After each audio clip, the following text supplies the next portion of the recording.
and racism. You call racism white supremacy. To be sure, a provocative and controversial theory on skin color and oppression. Well, I'm ready. So is this mostly but not exclusively white audience.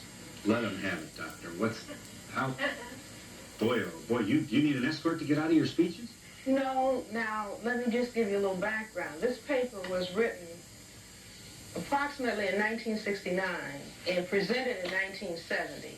It was written for a group of black psychiatrists who were looking at racism. Yeah.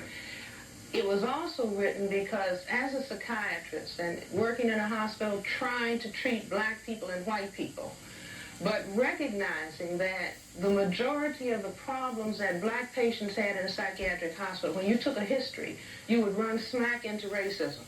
So I knew I had to understand racism to help solve the mental health problems of black people. So out of my brain computer, putting in the question, why? Why do we see this behavior? Why have we seen it for hundreds of years? So I thought about these two things, basically two facts, that even though the white population says that people of color are minorities, that it is the white population that is the minority on the planet. That's the reality you're saying. That's the reality. Yeah. That in spite of the fact that black people, non-white people have heard over and over again, you're genetically inferior because you are non-white.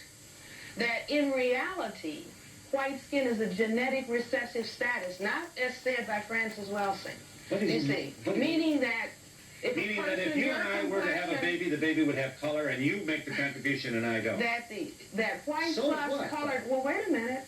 It's not Francis Welsing that is concerned about the disappearance of white. Ben Wattenberg just wrote a book, The Birth Dearth.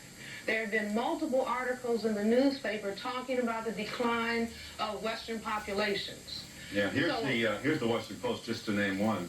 We are depopulation bound, the withering of the Western world. Here, incidentally, this was the percentage of the West's population in 1900, the turn of this century, about 30%. This is where we'll be less than 10% in the year 2075. Here's where we are about today, 15. So we're not having babies. So whites are not having babies, and there is the concern about white genetic annihilation. In other words, I look at, this is Dr. Martin Luther King's birthday holiday, and people will say, well, here's a man who talked about love. Yeah. Why was he killed? And I say that the deeper logic is, what if all black and white people and non-white people and white people love? What would happen to white people? White would disappear. You see, just mix all of the people on the planet up together. If race didn't matter, or if color didn't matter, it follows with the jet plane. No, I'm not saying if it didn't matter. I'm saying that indeed if there was a mingling of all of the people, because that's what I'm saying. Okay, fine. Absence of prejudice. The ability, don't confuse what I'm saying. I'm saying that if we mixed all of the people presently on the planet, stirred them up, the white freckle-faced people would be gone. Genetic recessive status would disappear. And that if I did a survey and everybody didn't have to, face anybody, if I said how many people who are white want their children to be white, want their grandchildren to be white, want their great-grandchildren to be white, want their great-great-grandchildren to be white. And I've gone all over the country in England and asked this question. Yeah. Everybody wants the children and the generations to remain white. Yeah. If you do, then you have to do something to make sure that that happens. And I say that what the thing is that is done, and particularly in relationship to black non-whites, because we have the greatest genetic potential to cause white genetic annihilation. Because you're the blackest. Because we, right. The most color. Right. We have this ability to produce melanin pigment. We have more of it than anybody else. And so the most pressure is on black people. As a matter of fact, the black people learn, all non-white people over the world learn. If you're black, stay back. If you're yellow, you're brown, stick around. If you're yellow, mellow, white, right. I can go to England and the people can just say the same thing.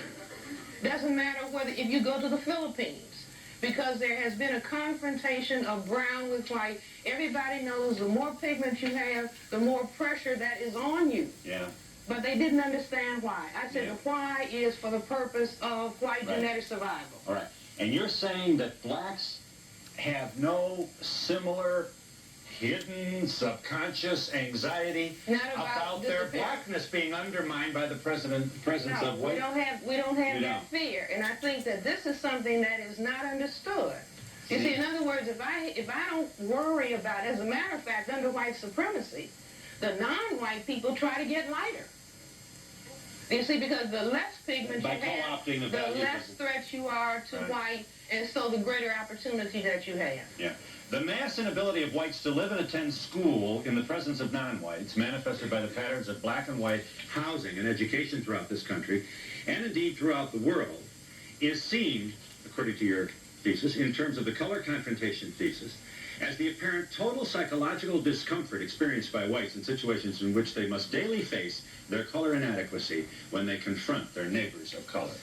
You go on. I predicted. Look, I wrote that in 1970. I said you cannot have integrated housing.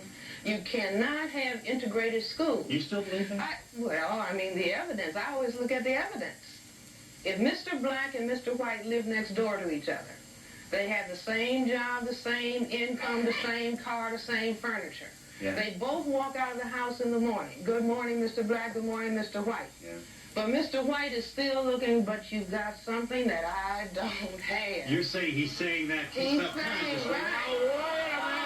All right, well, give me a chance in just a moment. Wait a minute. Now, wait a minute. Let's look at They're nice people. You're really going to Wonderful like them, I people. promise you. Once in a while, you know, a couple of them stop before they come up here, and you got to keep them in. Let's look at this. You know, Go ahead, look at it. very fortunately. Now, let me just understand this. See, the reason they're groaning is, you know, that's an awful bad rap to take. Let me just arrogantly try and reword what I think you're saying. Now, don't get crazy. Let me say. Please, I'm Mr. surprised. White is looking at Mr. Black, and he's not consciously saying, don't you dare. Not consciously. So it is under him. Not consciously. I mean, we could go on for 3 hours. Not consciously. All right. All right. Okay. I am saying that this behavior is at the subconscious level, and there's a lot of evidence. For example, just on Saturday, the New York Times had an article talking about the percentage of people who want a tan. 66%. I have the article if anybody wants to look at it later. 66% of white adults think they look better with a tan. 70% of white adolescents think they look better with a tan. What do white people? Oh, I look so pale. Now, this is not something that Frances Welsing is putting on people. White females even say their ideal mate is who? Tall, dark, and handsome.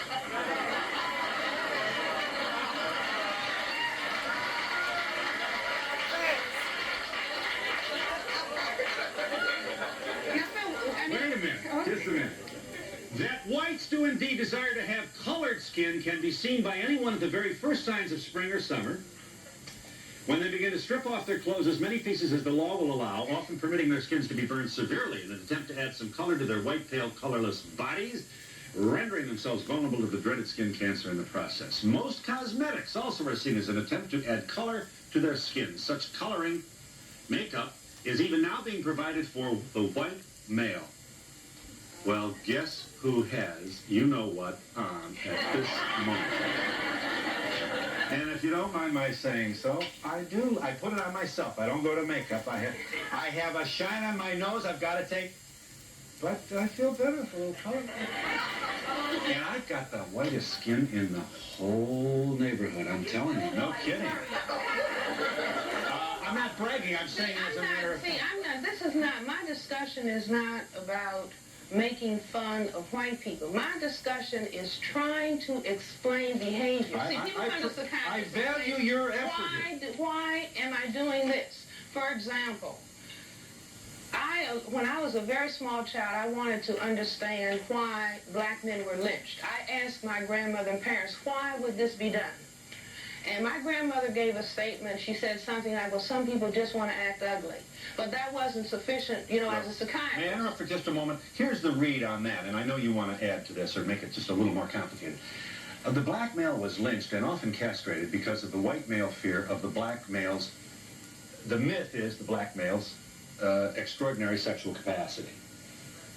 So he was lynched by frightened white males who feared